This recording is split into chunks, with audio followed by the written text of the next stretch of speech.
taping. Stop the taping. Somebody broke my cigarette box. They told me you broke it on the show last night. Well, I really... Johnny Carson hosted thousands of guests during his legendary run, but not every visit was smooth sailing. Some guests didn't just make an appearance, they made history for all the wrong reasons.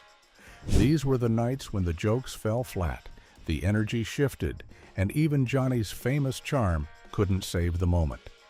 You could almost feel the studio tighten up as things went from funny to awkward to please let this commercial break come fast. Whether it was unexpected behavior, embarrassing slip-ups, or guests who completely blindsided him, here are the 7 most embarrassing guests Johnny Carson ever had. 1. Zsa Gabor. She was on Johnny Carson's show one time. She came there with a cat on her lap, and she said to you, "Do you want to pet my pussy?" Zsa Gabor was famous for a lot of things. Her glamorous lifestyle, her multiple marriages, her thick Hungarian accent, and her ability to turn any conversation into something dramatic. But one moment on The Tonight Show became the stuff of legend, even though there's a big problem with it. It probably never actually happened the way people remember. The story goes like this. Zsa came on the show with her pet cat. She was holding the cat in her lap, and at some point during the interview, she supposedly asked Johnny, "Would you like to pet my pussy?" And Johnny, being the quick-witted comedian he was, supposedly shot back without missing a beat. "Sure, but move the cat." It's a perfect setup and punchline. It sounds exactly like something Johnny would say. And people have been repeating this story for decades, like it's absolute fact. There's just one problem. No one has ever been able to find the actual footage. It's never been verified. It's never shown up in any official Tonight Show archives. And yet, it's one of the most famous Johnny Carson moments that people swear they remember. So what really happened? Some people think it's a misremembered joke or something that was said during rehearsal but never made it to air. Others think it's a completely made-up story that took on a life of its own. Either way, Zsa became forever linked to this infamous moment, whether it actually happened or not. And that's kind of the perfect Zsa Gabor legacy, dramatic, scandalous, and impossible to forget, even if the truth is a little blurry. What makes this so embarrassing is that Zsa herself never really denied it. In fact, she seemed to enjoy the attention it brought her. She played along with the legend, letting people believe whatever they wanted. And honestly, that just made it even more iconic. Real or not, it became one of the most talked about moments in Tonight Show history. And Zsa Gabor's name will forever be tied to it. The whole situation also shows something interesting about television history and how stories get passed down. People will swear they saw something happen on TV even when there's no evidence it ever aired. Our memories play tricks on us, especially when a story is so good that we want it to be true. And this story was definitely too good not to repeat. It had everything. A glamorous Hollywood star, a double entendre, and Johnny Carson's perfect timing. Whether it happened or not almost doesn't matter anymore, because the legend has become more real than reality itself. 2. Don Rickles. Carson's cigarette box! Oh, I broke his box!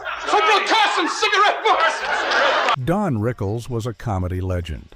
He was known as the king of insult comedy, and he could roast anyone, celebrities, audience members, even his best friends, and somehow make it hilarious instead of mean. Johnny Carson loved having him on the show because Rickles was unpredictable, sharp, and always entertaining. But one night, things got a little too unpredictable. Rickles was filling in as a guest host on The Tonight Show, which was a big deal. Johnny trusted very few people to sit in his chair, and Rickles was one of them. Everything was going fine until Rickles got a little too comfortable. He started messing around with the props on Johnny's desk, and at some point he picked up Johnny's prized cigarette box, a beautiful, expensive piece that Johnny kept on the desk as part of the set. And then, in classic Rickles fashion, he accidentally broke it. Now, most people would probably panic, but Rickles just laughed it off and kept going with the show. He figured Johnny would think it was funny. After all, they were friends, right? Wrong. Midway through the taping, Johnny Carson himself stormed onto the set, unannounced, unplanned, and looking absolutely furious. The audience had no idea what was happening. Rickles had no idea what was happening. Johnny walked right up to the desk, pointed at the broken cigarette box, and went off on Rickles in front of everyone. "Do you see what you did?" Johnny said, barely able to contain his anger. Or was it? "This was a gift, and you broke it." Rickles was speechless. The audience didn't know whether to laugh or stay quiet. And for a moment, it looked like Johnny was genuinely mad. But then, just as quickly as he showed up, Johnny cracked a smile. The audience exploded with laughter, and everyone realized it was all a setup. Johnny had planned the whole thing just to mess with Rickles. But here's the thing, Rickles didn't know it was a bit. His shock was completely real, and that's what made the moment so perfect. It became one of the most iconic pranks in Tonight Show history, and it's still replayed today as one of the funniest things Johnny ever did. For Rickles, though, it was absolutely embarrassing.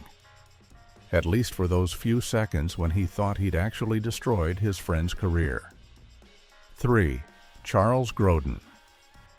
I'm so sensitive, I really can't answer a question from someone who's not interested in the question. I'm very interested in the question. Now, what? Charles Grodin was a talented actor and comedian, but his appearances on The Tonight Show were unlike anything else. Most guests came on to promote their projects, tell funny stories, and have a good time. Not Grodin. He showed up acting annoyed, irritated, and sometimes downright hostile toward Johnny. And the weirdest part, no one could tell if it was a bit or if he was actually being serious. Grodin would sit down, and instead of smiling and playing along, he'd give short, clipped answers. He'd act like Johnny's questions were dumb. He would interrupt. He'd complain about the show, the setup, the way the interview was going, everything. And Johnny, being the professional he was, would try to keep things light and fun, but you could see the discomfort on his face. One of the most famous examples was when Grodin came on and spent the entire interview acting like he didn't want to be there. He barely looked at Johnny. He gave sarcastic, passive-aggressive responses. And the tension in the studio was so thick you could cut it with a knife.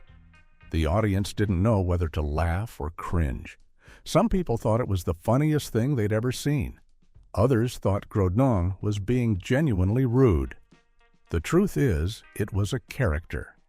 Grodin was playing the part of the difficult, pretentious guest as a form of anti-comedy.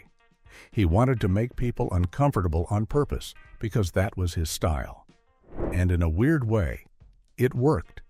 His appearances became legendary because they were so different from everything else on late-night TV. But for Johnny, it had to be embarrassing. Here he was, trying to run a smooth, entertaining show, and his guest was actively making things awkward. There were moments where you could see Johnny wondering if Grodin had completely lost it. And that's exactly what made it so memorable. Grodin turned embarrassment into an art form, and whether you loved it or hated it, you couldn't look away.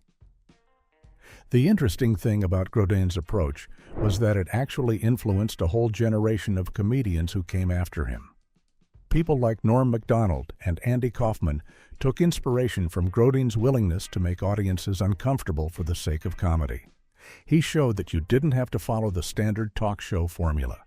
You could break the rules, mess with expectations, and create something memorable by doing the exact opposite of what everyone else was doing.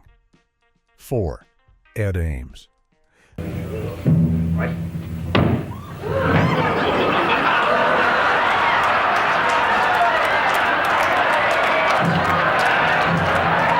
This is one of the most famous moments in Tonight Show history, and it's also one of the most accidentally embarrassing.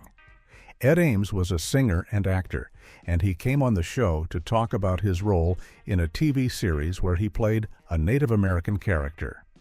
As part of the interview, he decided to demonstrate how to throw a tomahawk. The setup was simple.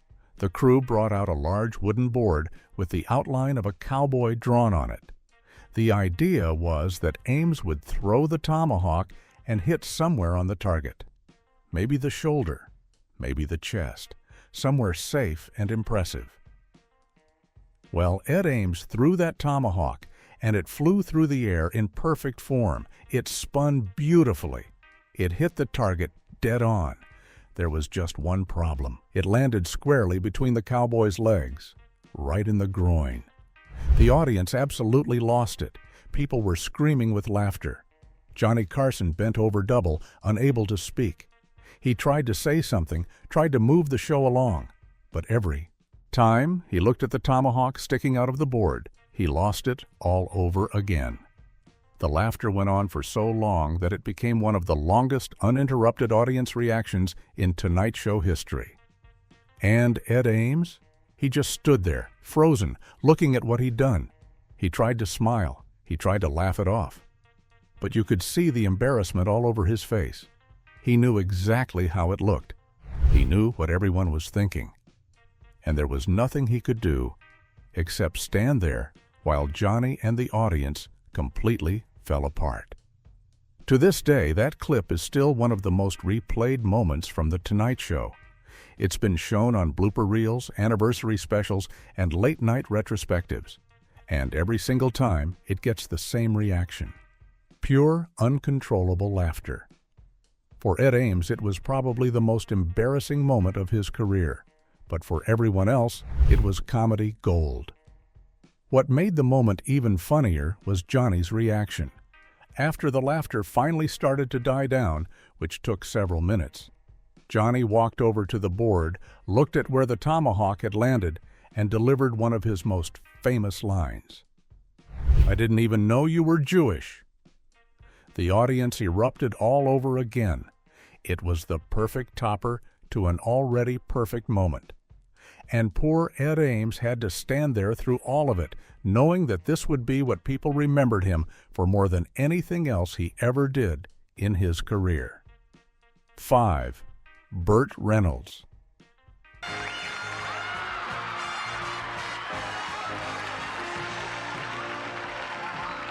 Burt Reynolds was one of the biggest movie stars of his era. He was cool, charismatic, and knew how to work a crowd. He and Johnny had great chemistry, and his appearances on The Tonight Show were always fun. But one night, things got a little too fun. It started as a joke. There was shaving cream on the set for some reason, probably part of a bit or a prop for another segment. Burt grabbed some and playfully smeared it on Johnny's face. Johnny laughed, grabbed some shaving cream himself, and got Burt back. And then it escalated. Before anyone knew what was happening, both men were covered in shaving cream. It was all over their faces, their suits, the desk, the floor, everywhere. The audience was laughing, but you could tell that both Johnny and Burt were starting to realize they'd gone too far. This wasn't a quick, funny moment anymore. This was a mess. Burt later admitted in interviews that he felt embarrassed by how out of control it got. He said it seemed fun in the moment, but watching it back, he realized how chaotic and unprofessional it looked. Johnny, ever the professional, laughed it off and kept the show going, but you could see a flicker of, "What have we done?" on his face. It became one of those moments that people remember because it was so unexpected. Johnny Carson didn't usually lose control like that, and seeing two grown men, both at the top of their careers, acting like kids in a food fight was both hilarious and a little bit embarrassing for everyone involved. The cleanup afterward must have been a nightmare for the crew.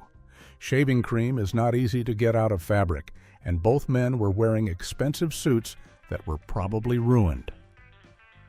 The desk had to be wiped down, the floor was slippery, and they still had the rest of the show to get through. It's one thing to have a spontaneous moment of fun, but it's another thing to create actual work for everyone behind the scenes. That's probably part of why Burt felt embarrassed looking back. He realized they'd made things difficult for a lot of people just for a few laughs. 6. Orson Welles. That you can hire an ambulance in New York without being sick. No, I didn't know that. So I used to go from CBS to NBC and back again in an ambulance. Orson Welles was a genius. He directed Citizen Kane, one of the greatest films ever made. He was a brilliant actor, writer, and director, but he also had a reputation for being a lot. He loved the sound of his own voice, and when he got going, it was hard to stop him. One night on The Tonight Show, Welles came on as a guest, and Johnny quickly realized he'd made a mistake. Welles didn't want to have a conversation. He wanted to perform. He launched into long theatrical monologues about his career, his opinions, his philosophies, basically whatever came to mind. And Johnny just sat there trying to get a word in, trying to steer the interview back on track, but Welles wasn't having it. The audience didn't know what to do. Some people laughed nervously, others just sat there, confused. And Johnny, the master of smooth conversation, looked like he'd completely lost control of his own show. He'd throw in a question, and Welles would take it as an invitation to launch into another 5-minute speech. It was awkward, it was uncomfortable, and it was absolutely embarrassing for Johnny because, for once, he couldn't manage his guest. Orson Welles had taken over, and there was nothing anyone could do about it except wait for him to finish. The thing about Orson Welles was that he genuinely didn't realize he was being difficult. In his mind, he was entertaining the audience with fascinating stories and profound insights. He'd talk about his time working with famous directors, his theories on filmmaking, his views on art and culture, all delivered in that deep, commanding voice that made everything sound important. And sure, some of it was interesting, but it went on and on and on, with no room for Johnny to jump in with a joke or redirect the conversation. You could see Johnny doing his trademark moves, leaning back in his chair, doing that little golf swing gesture he did when he was buying time to think, glancing at Ed McMahon with a "help me out here" look. But there was no rescuing this interview. Welles was in full theatrical mode, treating the Tonight Show couch like it was a stage at the Globe Theater. What made it even more awkward was that Welles would occasionally pause, as if he'd finished his thought, and Johnny would start to ask another question. But before Johnny could get more than a few words out, Welles would say, "and another thing," and launch right back into another monologue. It was like trying to have a conversation with someone who'd forgotten that conversations involve two people. The producers backstage were probably panicking. They had other segments planned, other guests waiting, commercials to get to. But Orson Welles wasn't paying attention to any of that. He was in his own world, lost in his own brilliance, completely oblivious to the fact that he'd turned a talk show into a one-man show. Looking back, it's kind of funny. Orson Welles being Orson Welles, completely oblivious to how awkward he was making things. But in the moment, it was one of those rare times when Johnny Carson looked genuinely flustered, and that alone made it one of the most memorable and embarrassing guest appearances in Tonight Show history. It proved that even legendary directors could be terrible talk show guests, and that sometimes the biggest personalities make for the most uncomfortable television. 7. Oliver Reed. Shh! Quiet, woman. Women's liberationists.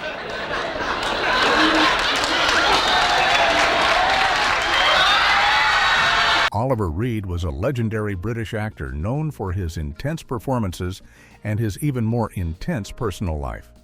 He had a reputation for being difficult, unpredictable, and more than a little wild. So when he showed up on The Tonight Show, people expected something interesting. They just didn't expect it to get as messy as it did. Reed came on the show, and true to form, he started acting a bit strange. He was loud, a little too confident, and began making some comments that didn't sit well with everyone, especially the other guest that night, actress Shelley Winters.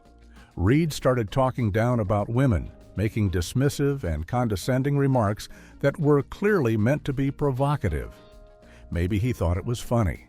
Maybe he thought he was being edgy. But Shelley Winters wasn't having it. Without warning, Shelley grabbed a glass of water and threw it right in Oliver Reed's face. The audience gasped.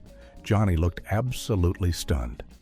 And Oliver Reed just sat there, dripping wet, completely shocked that someone had actually done that to him on live television. Shelley didn't apologize. She didn't even look embarrassed. She acted like it was the most natural thing in the world, like Reed had it coming, and she was just doing what needed to be done. And honestly, a lot of people watching probably agreed with her. Reed had been pushing buttons all night, and Shelley finally pushed back. For Johnny, it was one of those moments where he had no idea what to do. He tried to laugh it off, tried to keep things moving, but the tension was thick.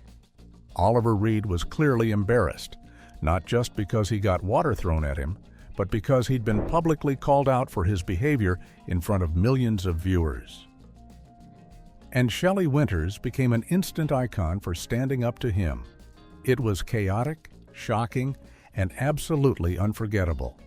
And it proved once again that when you put unpredictable people on live television, anything can happen. Reed tried to play it cool, afterward making jokes and pretending it didn't bother him, but you could see the humiliation in his eyes. He had been put in his place by someone who refused to tolerate his nonsense, and there was no way to undo it.